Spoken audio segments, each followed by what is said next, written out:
felt that Caitlin put a little extra sauce on the forearm when she ran into that official. Did the league get this right, rescinding the technical foul? Can we see it again? Team crew in the control room, can I see it again? Because you all watched this in real time. Yeah. You all watched this happen in real time. I was surprised that a technical foul was called. And it did, because for that action being minimal, like a brush, this is what should have happened and the right thing happened. What? Like, what is all I'm saying is I have flashbacks to college when my teammate bumped into a coach like this and it was a problem. Where your teammate did what? Bumped into one of our coaches this way and it was a problem. But I think when we analyze it, if Caitlin didn't say anything, it is marginal. I think rescinding it was fine. But I do understand in the moment how we got here. And so I don't oppose the hard foul, but I also don't think that she intentionally went for the net. Stephanie White, we shouldn't be surprised. This is somebody who has come out and admitted publicly that she's uneducated on the difference between male and female. She's uneducated on. So are we really surprised that this is Stephanie White's thought process here? I've been saying Stephanie needs to be fired for over a year. The reason she never defends Caitlin is because she agrees with the rough play. In fact, she taught DJonai and AT how to play this way. She was the business of Shaquille O'Neal. And so I just recently interviewed him and I actually asked him about Caitlin Clark, and he had an interesting take on it, which he said the tension in the league right now is not racially motivated tension. It's not political tension. It's a rite of passage that she is going to be the face of the league, but the existing veteran players are not going to let her until she basically goes through this on the court hazing ritual. And the surprising part wasn't that the game became physical. It was everything that happened once the whistle blew.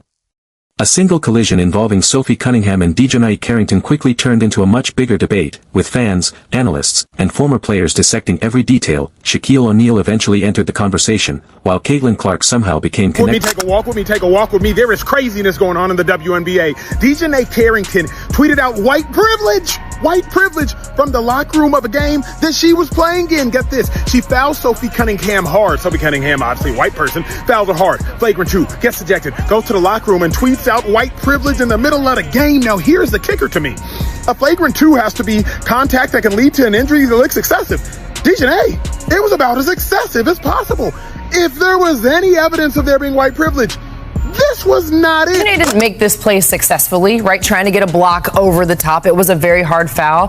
DJonai has made this play successfully so many times throughout her career. No matter what team she has played on, we have seen DJonai make transition blocks. Right. So to me, I understand it was called a flagrant 2. I wouldn't have been mad if it was called a flagrant 1 because I do think she was making a basketball play.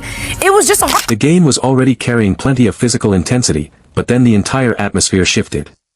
Sophie Cunningham was moving through the play when DJonai Carrington made heavy contact with her, a collision that immediately drew attention from the players, officials, and everyone watching in the arena. What looked like another hard basketball moment at first quickly became the play everyone was talking about, setting off a much bigger debate about physicality, intent, and where the line should be drawn.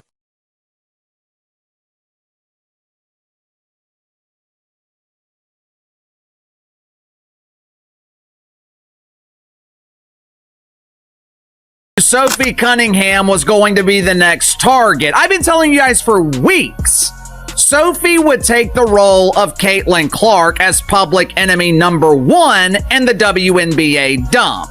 And yesterday was the first attack. You know, I wasn't able to predict this because I'm some brilliant scholar or philosopher.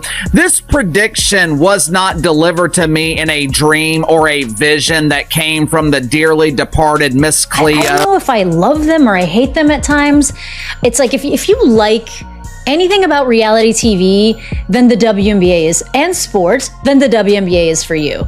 Sometimes it gets to be way too much, and this season, I gotta say, I've gotten to that place multiple times But this game, like, I mean, love it or hate it, you can't say that you could have taken your eyes off of it for any second. The Indiana Fever came in against the Chicago Sky, playing on their home turf. And listen, the Chicago Sky have been a very bad team, but have also taken teams to the wire, like the Minnesota Lynx, nearly beat. To many viewers, the replay made the collision look considerably more serious than a routine physical play, especially because the contact appeared to come high around Cunningham's upper body. The reaction inside the arena reflected just how jarring the moment was, but the collision itself was only the opening chapter. What really pushed the situation into a much bigger controversy was everything that happened afterward. While fans were watching to see how Cunningham's teammates and the Fever would respond, another question began emerging, one that shifted attention away from the contact itself and toward what happened in the aftermath.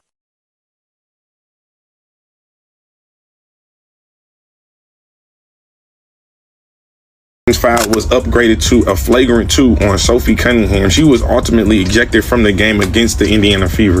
Then she takes to the locker room, and the first thing she does is run to Twitter and say, "White privilege." Where's the white privilege in this?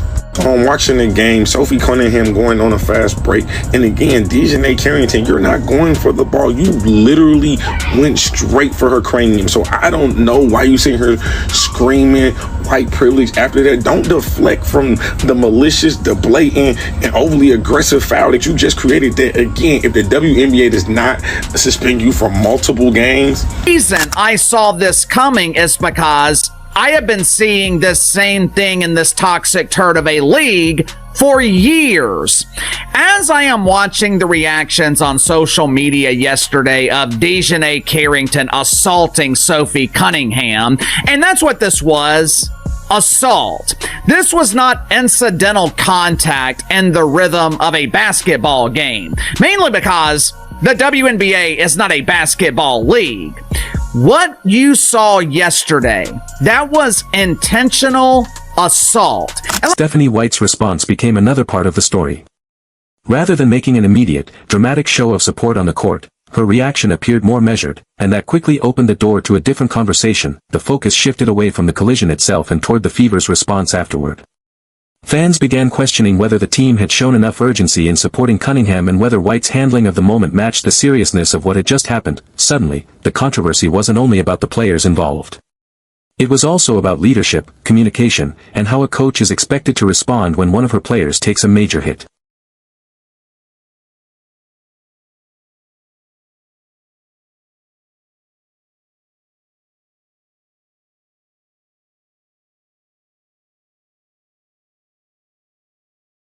WNBA, there's a video of Shaq going around talking about the WNBA. He goes, I have a way to make it equal. The WNBA, they have all the pieces to have a really good league. They have shooters, they have ball handlers, they have finesse. There's no.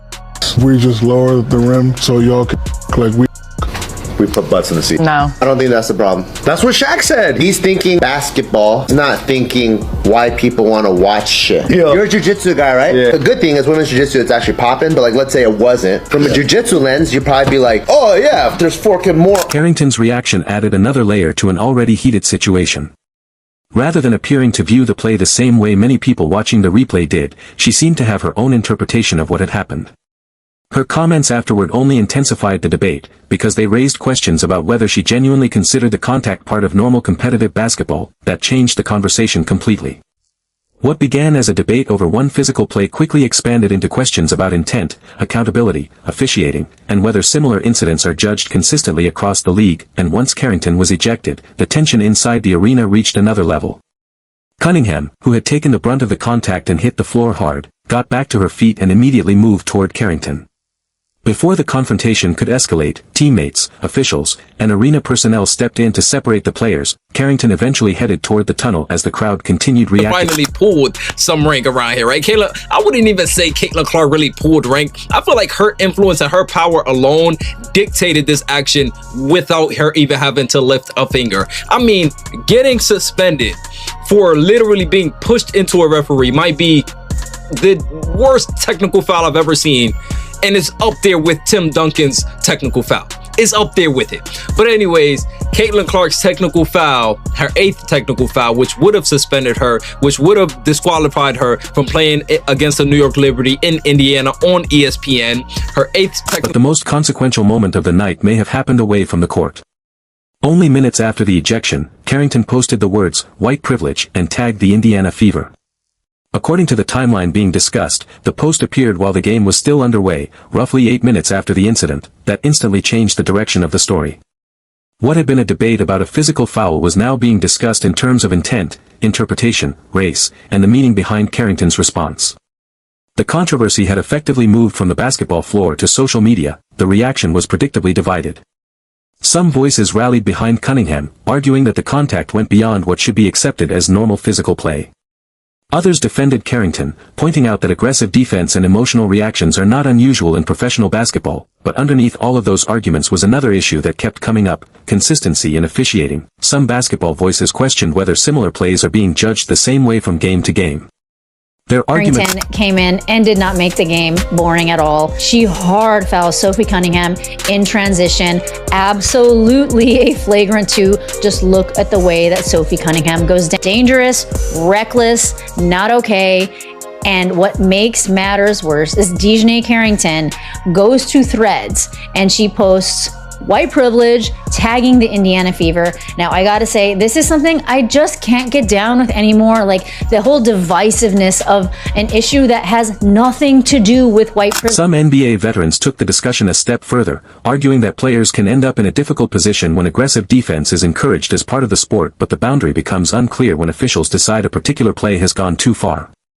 In their view, inconsistent explanations can create frustration for players who are trying to understand exactly where that line is. As the debate grew, older controversies involving officiating were pulled back into the conversation as well. One example that resurfaced was a past incident involving Caitlin Clark, with fans using it to argue about whether disciplinary decisions across the league have always been handled consistently. Those comparisons quickly became another source of disagreement, with some people believing the league was right to enforce its standards and others questioning how those standards are applied in different situations. That history helped explain why the Cunningham-Carrington incident became so much bigger than one foul. For some viewers, it represented another example of unclear boundaries around physical play and discipline. For others, it was simply a series